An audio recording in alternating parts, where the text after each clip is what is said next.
All right, everyone, and welcome to Youth Ministry and Mentorship 101. I am very excited today. I hope you are, because I have with me Sister Natalie Petit, the president of the New England Franco-Haitian Youth Federation. How are you doing today, sister?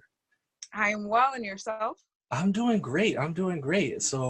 I'm very happy to have a fellow Haitian and Yeah. who is in youth ministry on the podcast today. So we'll just get started and ask if you could give a short bio about yourself and why you love ministry so much. Sure. So I born and raised in Massachusetts for most of my career and education is all within Massachusetts. I started in youth ministries. We could start from there at a young age, where I was heavily involved with the youth department. So at like about age 13, let's just say I was in the youth department as a regular member, led into being a secretary, that led into assistant director, that led into youth director.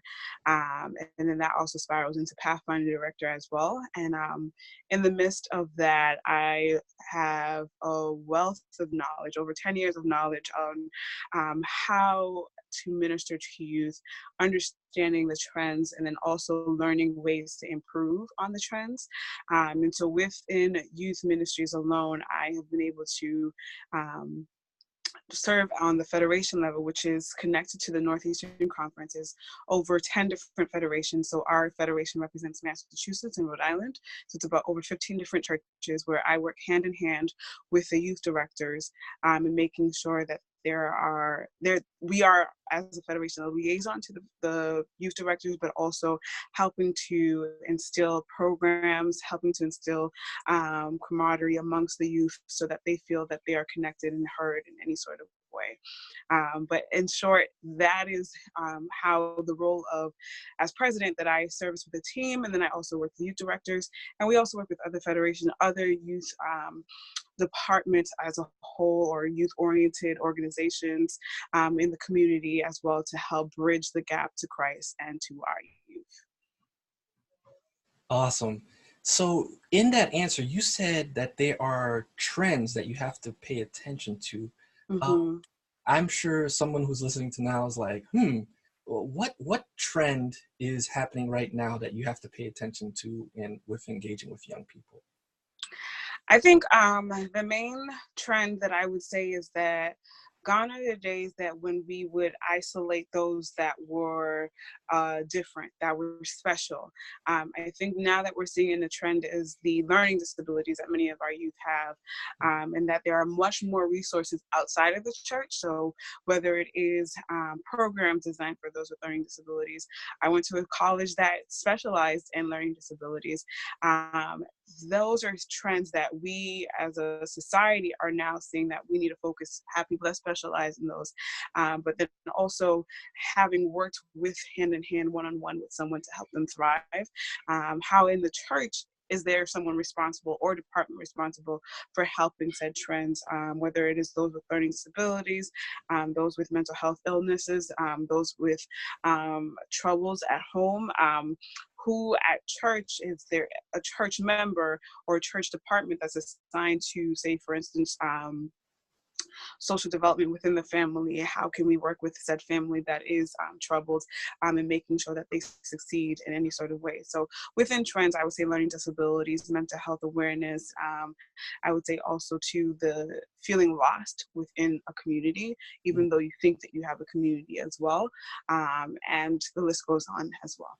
Wow. So basically you're basically saying that there's a lot of knowledge out there now, a lot of research. So there's the excuse of, well, they have a learning disability, we don't know how to deal with that, Mhm. or they have a mental illness, there's no more excuse. Every young person, there's some curriculum, there's some Yeah.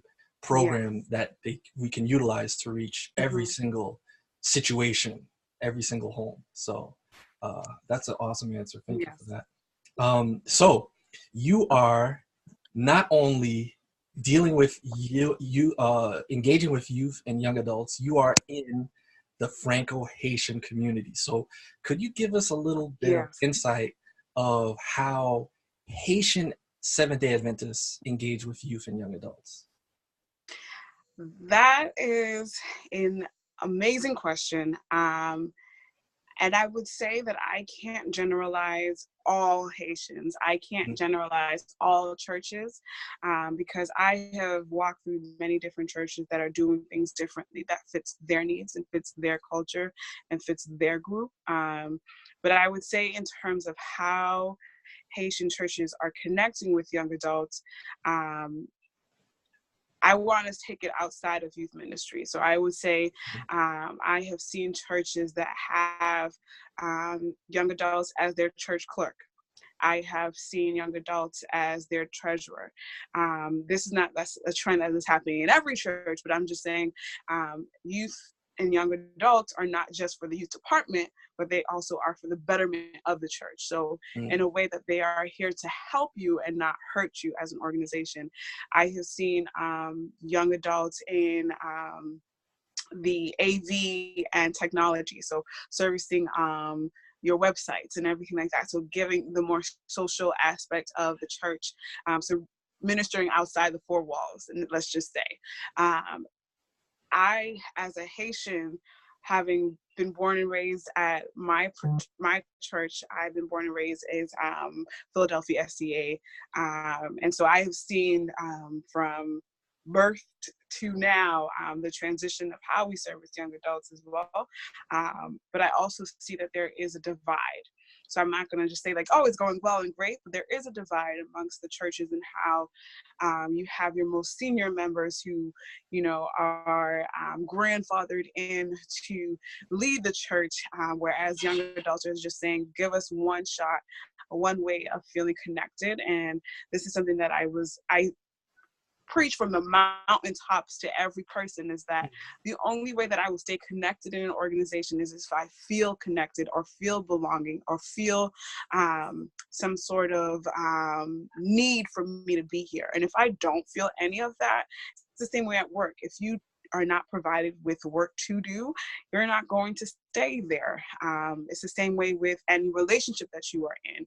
If you are putting in all the work and not getting anything back, then there's no need to continue to be in that relationship. So I would say for the Haitian community as a whole, and again, not to generalize, I think there's a lot of work that needs to be done. I mean, we are shifting in terms of helping and allowing the young adults to feel needed and wanted, but I just feel like there's a lot that needs to be done to show the need and the want. Wow, yeah, because that's something that I'm very passionate about as well.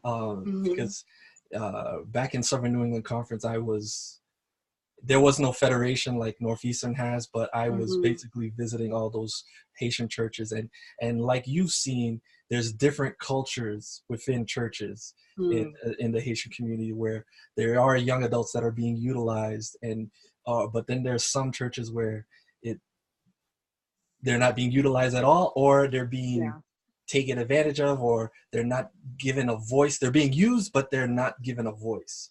And that, you know, so that's something I've had to I had to engage with a lot and be that spokesperson for those young people in those churches. So it's a lot. It is a lot of work to be done. You can see that in Yahas and all these things, and that's why I like having these conversations, so that people can see that there are churches that are doing very well. There are some churches that need a lot of work to be done, but let's communicate with each other. Let's learn from each other. Yes. So, you know, so like I also wanted to talk with Northeastern all the time, and John Baptiste and all these things, and just learn from you guys. So I think that's really great.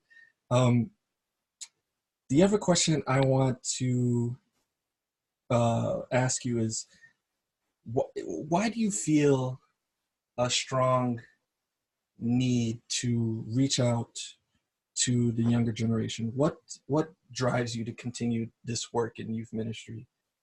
Sure. So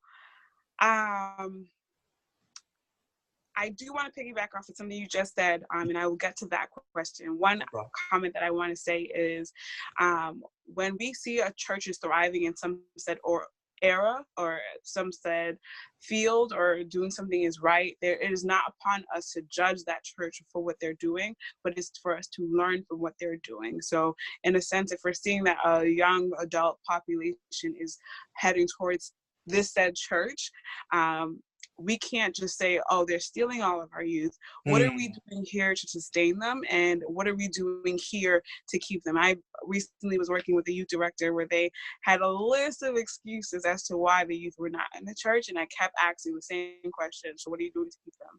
What are you doing right now to motivate them?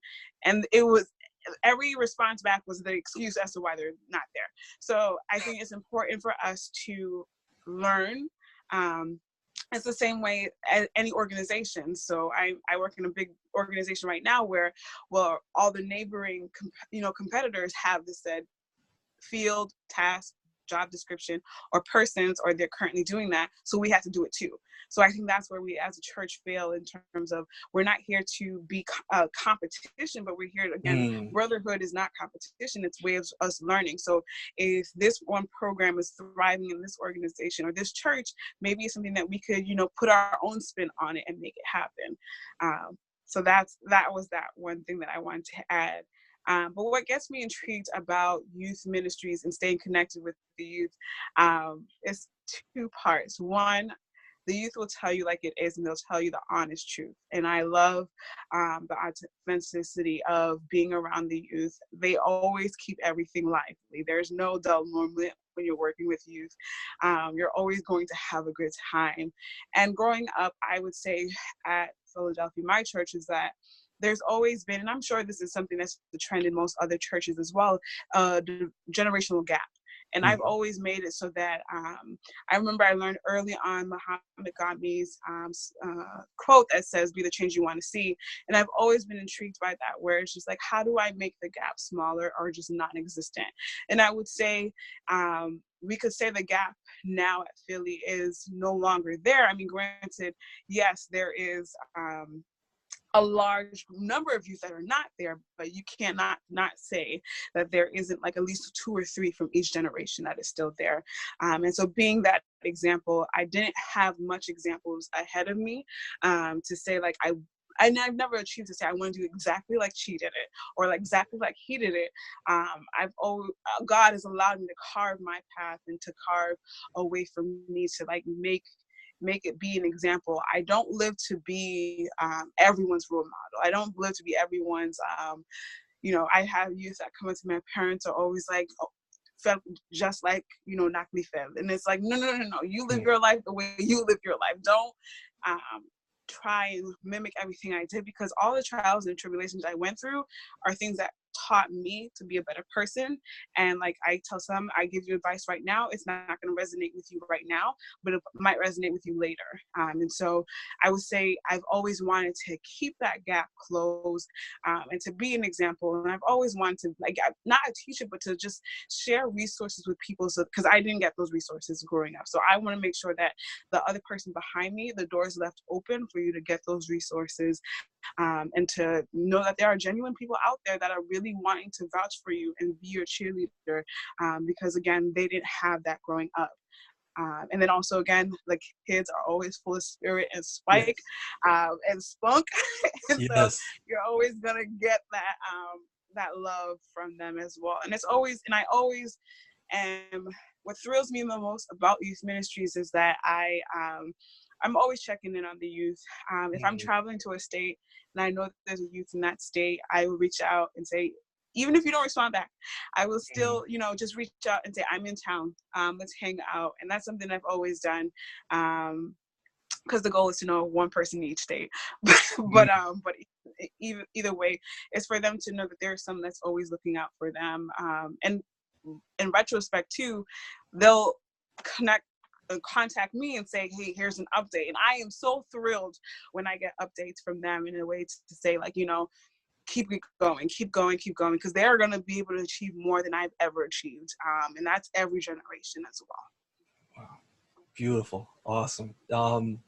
So you're saying some powerful things, and some things that I resonate with, and some things I'm very familiar with. It's just having those conversations with young people so that they are willing to engage back with you, and so you can know what's happening in their lives, so you show that you have compassion and you're caring about them. Yeah.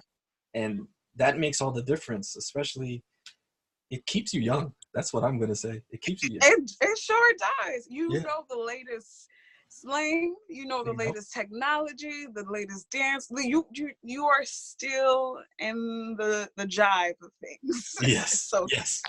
Even though that word is a very old word, the jive, but still, it keeps you up to date. yes, So indeed. it's really good to keep. Yeah. And I always say it's just like how Jesus was. He said, no, don't keep the children away from me. Yes. I want to reach every generation, every people. And two things I want to say before I go on to my next question, because you Mm-hmm. said that you said another thing that I always have a little thing about. It's when a certain church says, this church is taking our young adults, or this Mm-hmm. church is taking our youth. And I always want to say, so anyone who's listening right now, you can get mad at me, but I'm going to say this. It is my belief that if a church is taking there's no such thing as a church stealing your members. Mm-hmm. Because It's we are true. all Seventh-day Adventists. So if a Mm-hmm. member wants to transfer to another church, no matter what age group they are in, if there's Mm-hmm. a big exodus or something like that, that church is fulfilling a need that group needs. And Exactly. you should not be upset about it. You should be Mm-hmm. praising the Lord that this church can fill that need. And you say, thank the Lord, this church can do that need. And we either need to fill that need ourselves, or we continue filling the needs that we can do well. But we're not going to be upset that another church is taking this group of people, because we're all Seventh-day Adventists. The one time we should be upset is when they say we're leaving the church entirely. So that's what I always tell everybody. So I just wanted to mention that here, so that anyone who's listening know that's my Yeah. belief. And any church leader who gets upset at that, that's fine. But Yeah. if I'm invited to your church and you tell me that this church is taking our young adults, or this Yes. church is taking our teenagers, or this church is taking our Mm-hmm. 40-year-olds, or our single parents, or something like that, I'm going to say, well, that's their ministry. Don't knock their ministry, uplift Yeah. their ministry. So, And I wanted to add a little notion to that too, yes. is that everyone has life events that happen to them that I was unfortunate enough to not, like, I all through grad school and college, I had to go to church every week, because I was Mm, also youth director at the time of those, and Pathfinder director. Like, if I was Pathfinder director during Oshkosh, in grad school mm, last year. And I wanted to note that, like, these things, life events happen where you are, a young family yourself, and you can't make it to the church that was 45 minutes away, because it takes probably an hour to get out the house. And so yes. the fact that we were able to get a family of 4 out the house is not the same as, a single person getting out the house and getting to church. So I think that's where it's like, there's things that we are not able to do once we add onto said life. There are sometimes too, like with a job, some have to relocate because they got a house 2 hours away. These are life events that happen that we can't, we prayed on those life events, Yes. but we also sometimes can't make it to the local church that we always used to make it to. And like you were saying, is be thankful that they're still in the church, and be thankful that they're still, in the faith, in the community, and still servicing. It's not any hard feelings, but that church is fitting the need right now. Maybe it is like, if it's a single family, if it's a family of 4 with 2 young toddlers, this church has a children's room that services all day, and I could sit in the sanctuary. Mm-hmm. Whereas my other church doesn't have that, so you got to look at you can't look at what others have and judge it. Maybe we should do the same. Yeah. And last thing on that is, start connecting with other churches, so you Yes, realize that it's not a competition. yes, Start, yeah, visit that I church, agree. and talk to that pastor, and meet their Mm-hmm, youth leaders and their mm-hmm, elders, and be like, wow, mm-hmm, you guys are doing a great job. I'm not going to be upset at it. I'm going to congratulate. I'm going to say thank you for watching over my former members. I'm going to say, mm-hmm. I'm praying for your ministry. So Exactly. So I'm sorry if Yeah, no, and it's something I spoke with a pastor about, where I was like, do you guys talk as pastors, like group chat, like, like not the, I know the younger generation of pastors do, like, invite each other to each other's churches, and it's, you could see a little camaraderie amongst the younger SDA pastors. But I think, like, when I look at some of the older pastors too, it's just like one of those, I know I'm a seasoned pastor and I know how to function in church. But like at the same time, certain cultures are captivated by the pastor.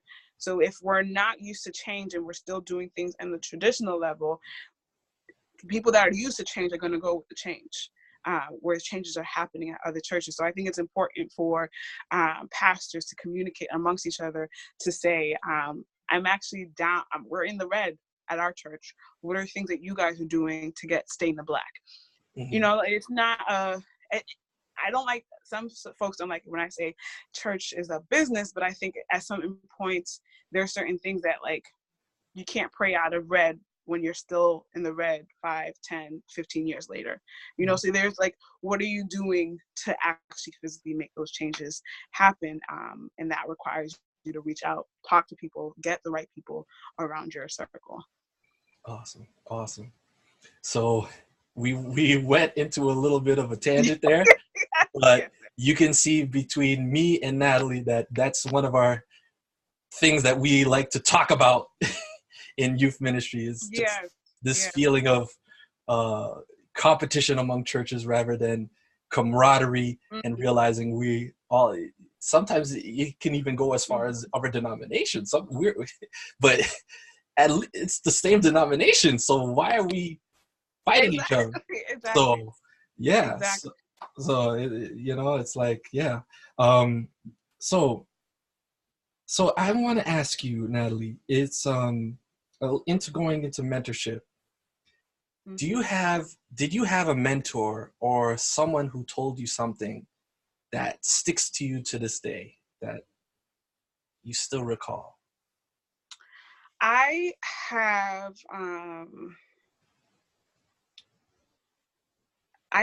two outside the faith mentors. They are stemming from my education. So one is a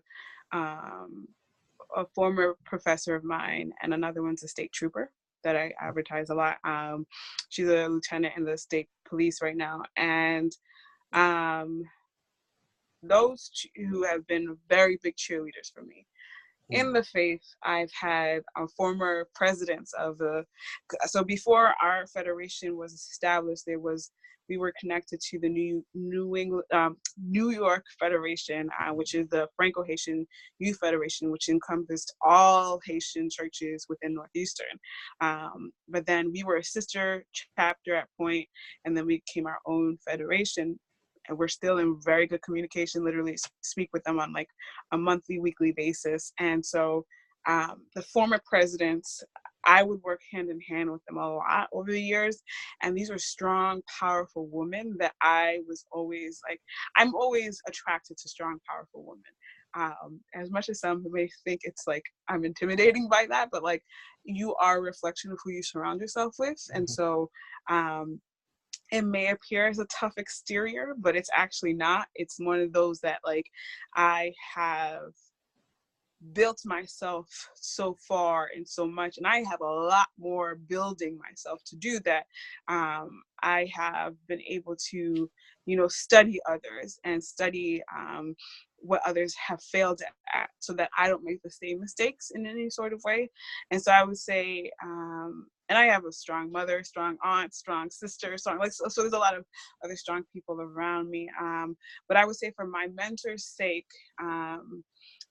those two solid ones that are outside of the faith that I mentioned previous, I remember when I was making life decisions, until this day, I kid you not, I email my professor on like a weekly, and I go meet with her often, even with my state trooper mentor as well. We meet often. She works at the airport now, and so when I'm at the airport, which is frequent, I'll say I'm in town, I'm here, and she'll come out and talk to me. So we're always updating each other on life events. And they'll, like, say for instance, if I'm about to make a big move or something, a shift or a job, or considering purchasing a home, which has happened, we'll do this, consider that, consider. So they've already lived that, and they've already told me, consider making this said move, reach out to this said person, or did you think of this? And so that has been tremendous in my career, and tremendous in terms of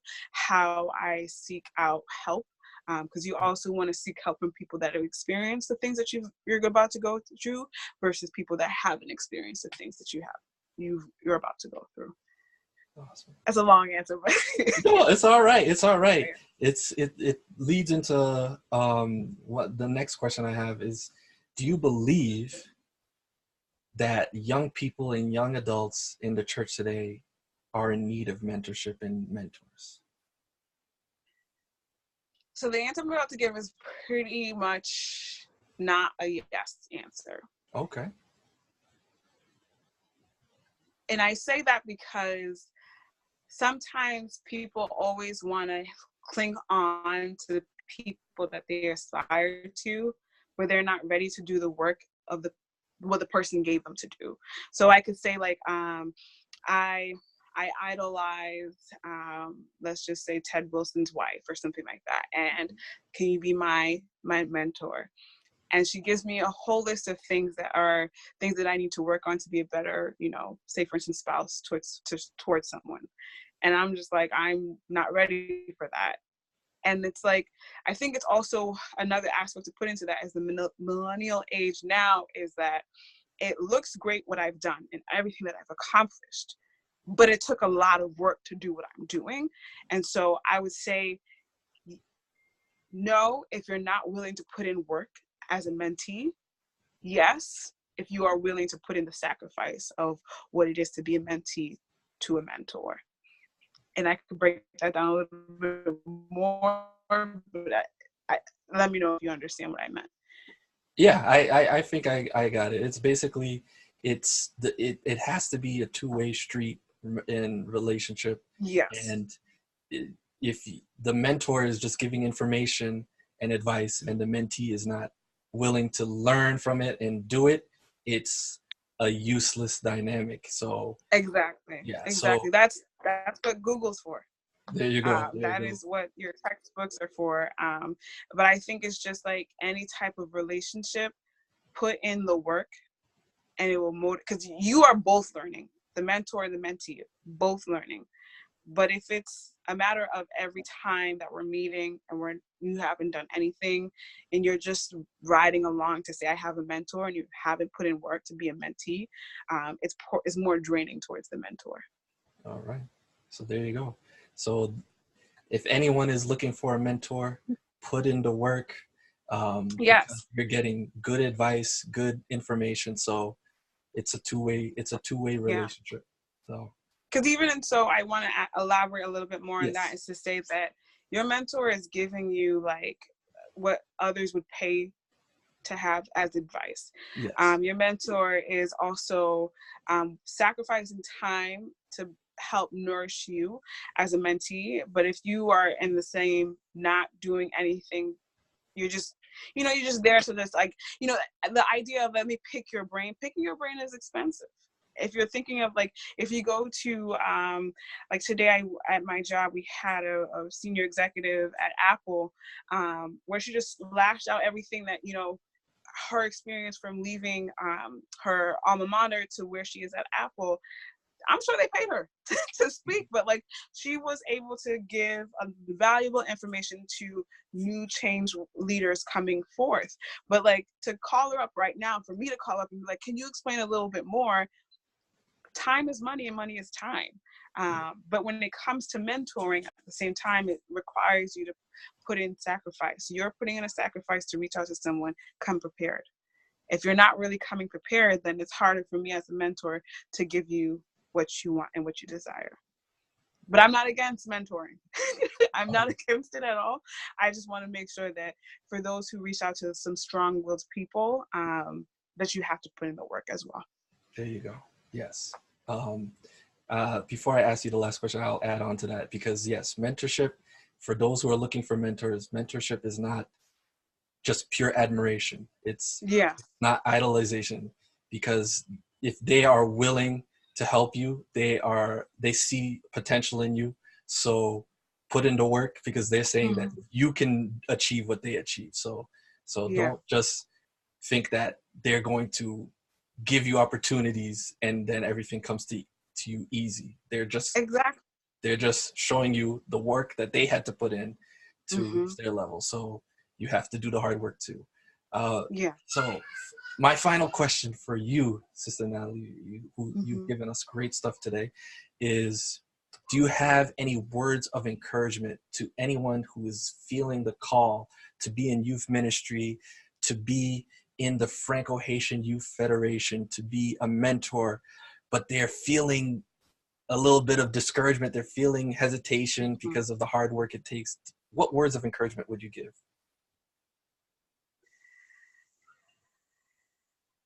Anything that you need, desire, or want requires patience and it requires time. Um, the running quote right now is, I could sacrifice 10 years and it's in the 11th year that I actually see the results or the fruit of my labor. And I think for me, who started fully getting deeply engaged in youth ministries 15 years ago, I could say, I am still I am at the fruit of my labor, but I'm also now seeing that it is time to pass on the baton. And I'm still young. I'm less than 30 years old. I'm still young. And I see that there is youth that are now moving up, and it's time for me to step aside. I see that in myself. There are folks that will still stay and still, be the Debbie Downers. But I would say it takes time, and it is not an overnight thriving success. Just last night, I was speaking to a youth director at like 10 o'clock at night, and they were very sincere with what their faults are or what their weaknesses are. Time management wasn't something that they were great at, but I had to lay out to say, if you ever want to be any type of leader, just know that your followers are following you. And so, or whether whomever's in your staff is leading after you. So they're leading after someone who is accurate with facts, someone who is punctual with time, someone who is assertive. They're looking at some of the best qualities in you, and they're, without telling you, and that's something that I've learned, is that without telling you, I learned this from you, they're using that to better themselves as well. So if you are still growing, and I am still growing as a person as well, it is something that you have to yourself know your weaknesses, so that the devil doesn't take those weaknesses to then, come at you in any sort of way. Because I realized, like I said earlier, that when I was in my final year of grad school and I was organizing Oshkosh, over 60 people going to Oshkosh from Philly, so go from a big church. And I graduate, and some of the things that were said about what was happening around my organization of getting us there was not in agreement with some folks. But I had to remind myself that not everyone is going to be happy with how you do certain things. But if you fail, they will judge you. If you succeed, they will judge you. There's always going to be a never-ending judgment call. But at the end of the day, when you stay sincere to Christ and you stay seated at the feet of Christ, that's an important aspect. Is that the naysayers and the negativity that comes around you, it doesn't ring as loud as the praise that God has over your life. And I can go on and on about the benefits about being in youth ministries, is that I have learned professionally, spiritually, and personally. And I've put those three different categories, is that because they all encompass where I am right now. A lot of people think, how do you do it all? By the grace of God. And I can say Amen. that 10,000 times. The places that I have seen and the things that I've been able to do is by the grace of God. The opportunities that I've had in my life is by the grace of God. I do realize too that right now this little opportunity is going to be the seed for that big opportunity that is to happen. And God has shifted me in so many ways in my mindset that has made me realize that what you are doing right now is going to propel you for later. And it could be 3 years, it could be 4 years, it could be 10 years, 15 years. And the way that, and I'm never, I could say this boldly and say, I'm not a power hungry person. I'm a change maker who's hungry for change. I always want to see the best in people. And a quote that I got today from this senior executive from Apple was that the change is not something that you could say Natalie was the reason for this change. The team was the reason for this change. So it's important for you to realize that it is a lonely road in youth ministries, honestly, sometimes. And that's the same thing about leadership in general, that the road, as you keep igniting the road, as you climb the mountain, it gets lonely. And oftentimes you have to come back down and meet the same people that you passed. But you also have to keep in mind, though, that your patience is important. Being consistent, consistency is important. So just because it didn't, this Vesper didn't work out this said Friday, do it again next week, or next month.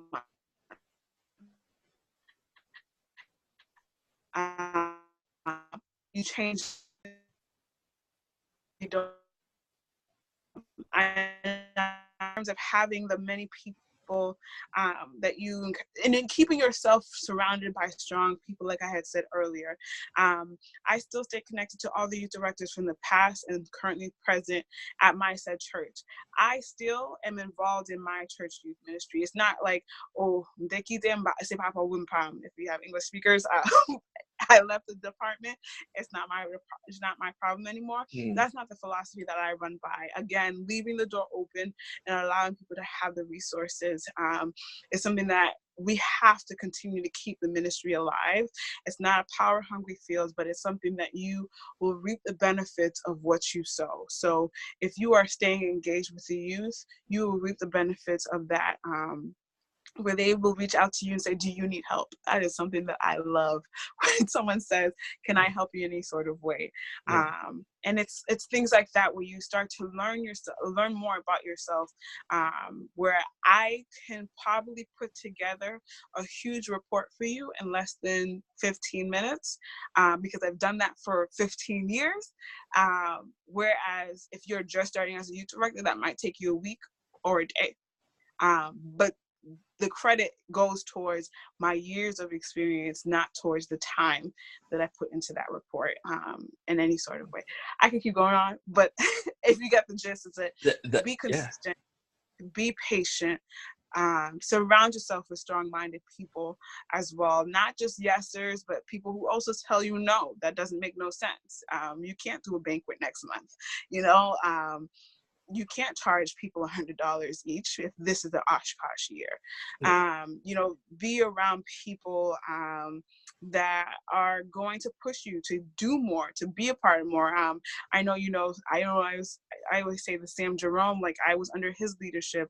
Pastor Sam Jerome is now a pastor of 2 churches, and you guys went to school together as well. And so I was under his leadership where he would delegate a lot. And that's something that I had to learn to do, to delegate, even in the midst of all that I've done and all that I do. I can balance well, but I also realize that some people don't have the same trait. Know in terms of your team, everyone's strengths and weaknesses, because you don't want to set a high expectation for someone that doesn't do well in said fields that you've given them to. And go with the tide and go with the trends. Don't be as disappointed when you don't see the turnaround or the turnout. I know sometimes church board could be some people's the highest anxiety for some folks. I actually thrive in church board as a strong woman. So I think for some, that's where my last thing is, like, some of the things that I've been able to do in some of my boardrooms at my job is because of church. I can speak in front of people confidently because of church. I can, again, do so much because of church, and that's why I still stay as connected and still stay in the church. There's not much out there for me to enjoy when the church gives me joy. And I have coworkers that are always like, so what are you doing for church this weekend? And so it's just like, it just, again, the youth give me joy and give me something that keeps me pushing and wanting more. Amen. So there we go. So Sister Natalie gave words of encouragement and basically a playbook on what you need so that you can be of course be your own leader, but she has given a lot of great advice, and a lot of it I can co-sign on it. So thank you so much, Sister Natalie, for joining us here at Youth Ministry Mentorship 101. Yes. God Thank you. bless.